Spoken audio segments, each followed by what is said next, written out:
KF-21 독일 언론 난리나 연일화제. 미국 언론 한국 공군 충격 못 믿어 헤즈볼라 승리했다고 선언했지만 방위사업청은 국산 초음속 전투기 KF-21의 공대공 미사일 정보에 대한 해킹 공격이 6일 오후 현재까지 신고된 바가 없다고 밝혔다. 방사청은 이날 저녁 설명자료를 내고 KF-21 해외 협력업체에 대한 북한의 해킹 시도를 엄중하게 주시하고 있다면서 이같이 전했다. 방사청은 관계기관과 긴밀하게 협조해 해킹 여부를 확인하고 해킹을 통한 기술 자료 유출이 확인될 경우 신속하게 필요한 조치를 취해 KF-21 사업 추진에 영향이 없도록 관리할 것이라고 강조했다.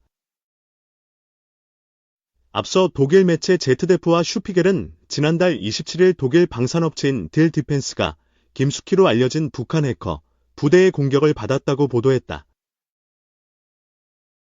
딜 디펜스는 전투기에 탑재되는 사거리 약 25km인 단거리 공대공 미사일인 아리스트를 제조하는 업체로 이 미사일은 KF-21 보라매와 말레이시아에 수출된 국산 다목적 경전투기인 F-50에도 탑재해 운용할 예정이다. 딜 디펜스에 대한 북한의 해킹 공격이 시작된 것은 KF-21이 아리스트 시험 발사에 성공했다는 소식이 전해진 지난 5월부터로 알려졌다. 북한이 해킹 공격으로 딜 디펜스가 보유한 핵심 군사기밀이 유출됐을 가능성이 제기됐다. KF-21에 탑재될 딜 디펜스의 애리스트 단거리 공대공 미사일은 AIM-2000으로도 불린다. 지난해 5월 KF-21 시제기에 장착돼 비행 중 분리시험에 성공했다. 이어 KF-21에 탑재된 다중 이상배열 레이더를 통해 AIM-2000을 발사해 성공적으로 목표 드론을 명중시키는 실사격 실험에 성공했다. 올해 2월 KI와 딜 디펜스는 KF-50의 이리스트를 통합하기로 합의했다. 아리스트가 탑재되면 KF-21과 F-50 두 플랫폼 모두 운용할 수 있게 된다. 지금까지 아리스트는 파나비아 토네이도, 유로파이터 타이푼, 제스-39 그리펜, F-16, F-18, F-5와 같은 주요 전투기 플랫폼의 통합, 운용되고 있다. 100억짜리 헬기도 부순다 소리 없이 나온 하늘의 암살자 정체는 박수찬의 군. 베트남 전쟁 이래로 지상전에서 크게 활약해온 헬기의 위상이 흔들리고 있다. 과거에는 전선 깊숙한 내륙 지역에 대규모 병력을 투입하고 적 기갑 부대를 미사일과 로켓탄으로 타격해 전투의 판도를 뒤바꿨다. 옛소련의 아프간 침공 당시 위력을 떨쳤던 미-24인드.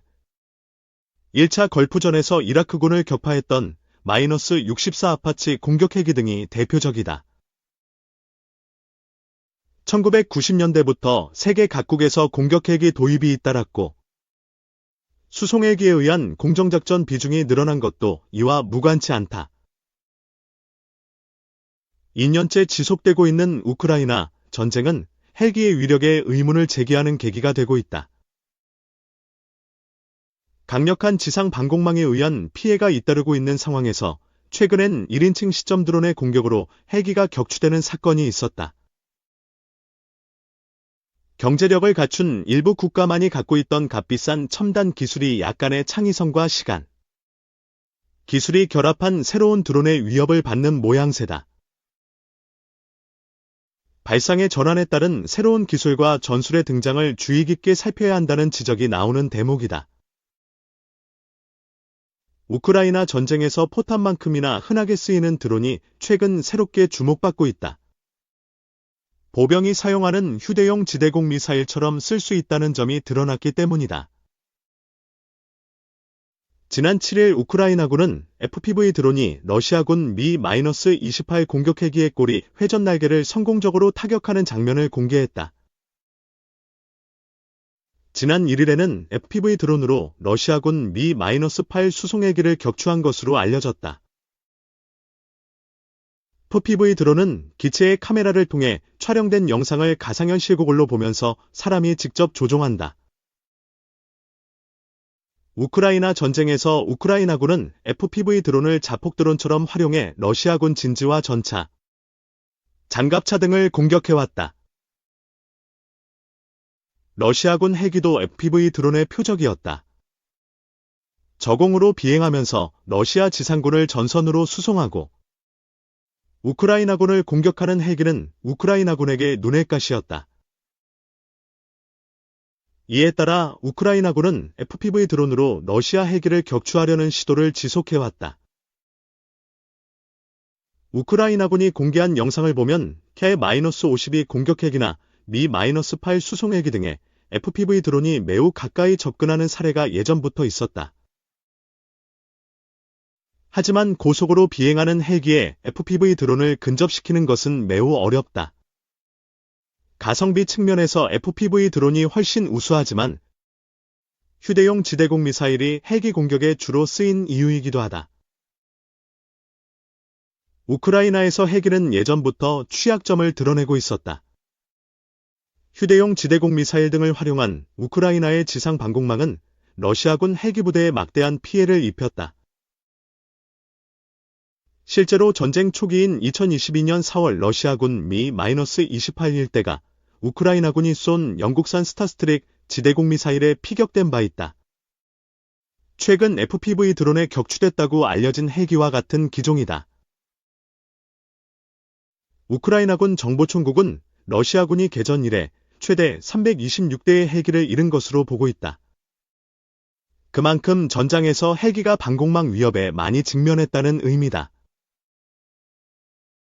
이 같은 상황에서 FPV 드론이 헬기를 격추한 것은 또 다른 변수를 만들어낸다.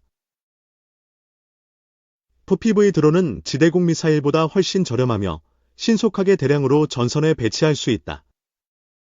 사람이 직접 조종하므로 헬기에 장착된 섬광탄이나 체포 등의 미사일 방어 장치도 회피할 수 있다. 러시아군 헬기가 이착륙을 할 때처럼 취약한 시점을 노려서 FPV 드론이 조종사가 위협을 알아차리기 어려운 사각지대에서 접근, 헬기 꼬리 날개를 강타하면 헬기는 무력화된다. 러시아군으로선 헬기를 전장에 투입하는 과정에서 고려해야 할 위험 요소가 늘어난 셈이다. 최근 FPV 드론에 피격된 Mi-28은 러시아를 대표하는 공격 헬기다. 장갑이 튼튼하고 공격력도 강하면서 속도도 시속 377km에 달할 정도로 빠르다. 그런데도 FPV 드론의 공격을 피하지 못했다. 이는 우크라이나 전쟁에 투입된 대부분의 러시아 헬기가 위협에 노출됐다는 것을 의미한다. K-52 공격 헬기는 Mi-28보다 최대 속도가 빠르지만 Mi-24 공격 헬기나 Mi-8 수송 헬기 등은 상대적으로 속도가 느리고 크기도 크다. FPV 드론을 이용해 헬기를 공격하는 방법을 터득한 우크라이나군의 표적이 될 수 있다. FPV 드론의 성능이 빠르게 향상되는 것도 위협의 강도를 높인다. 우크라이나 전쟁에서 FPV 드론이 처음으로 쓰였을 때는 사거리가 3에서 5km 정도였다. 하지만 지금은 15에서 20km로 늘어났다. 휴대용 지대공 미사일보다 공격 범위가 더 넓어진 셈이다. 우크라이나 전역에서 FPV 드론이 널리 쓰이고 있다는 점을 감안하면 러시아군의 헬기 사용은 한층 위축될 가능성이 있다. 이는 신속한 화력 지원과 병력 운용을 어렵게 할 수 있다. 향후 기술 발전의 속도에 따라 우크라이나군이 다수의 FPV 드론을 헬기 공격에 운용할 가능성도 제기된다. 일종의 군집 드론이다. 이와 관련해 우크라이나군이 올해 초부터 FPV 드론의 군집 운용을 진행하는 정황이 러시아군에 의해 포착된 것으로 알려졌다. 러시아군 헬기를 대상으로 군집 운용을 시도한다면 헬기가 격추될 확률도 그만큼 높아진다. 이는 헬기의 효용성에 대한 의문으로 연결된다. 헬기가 지상 방공망에 취약하다는 점이 드러난 상황에서 FPV 드론이라는 새로운 위협의 출현은 헬기의 역할에 대한 재검토를 촉발할 수 있다. 병력을 수송하는 일반 헬기는 전장에서 계속 역할을 맡을 수 있겠지만 공격 헬기의 경우에는 무인 기술의 발전에 따라 자폭 드론이나 공격 드론 등이 대안으로 주목받을 가능성도 적지 않다. FPV 드론의 단점을 보완하는 기술도 등장하고 있다. 비행거리가 한층 늘어난 FPV 드론은 단점도 있다. 드론 조종사와 기체는 무선을 통해 연결된다. 조종사는 이를 통해 드론 조종에 필요한 정보를 얻고 기체를 통제할 수 있다. 우크라이나군과 러시아군은 이 같은 부분을 파고들고 있다. 전자전을 통해 FPV 드론을 조종사가 통제하지 못하도록 하는 것이다. 전자전 시도를 극복하지 못하면 FPV 드론의 위력도 반감될 수밖에 없다. 상대방의 드론을 무력화하는 전자전과 더불어 그 전자전을 저지하려는 시도가 끊이지 않는 이유다.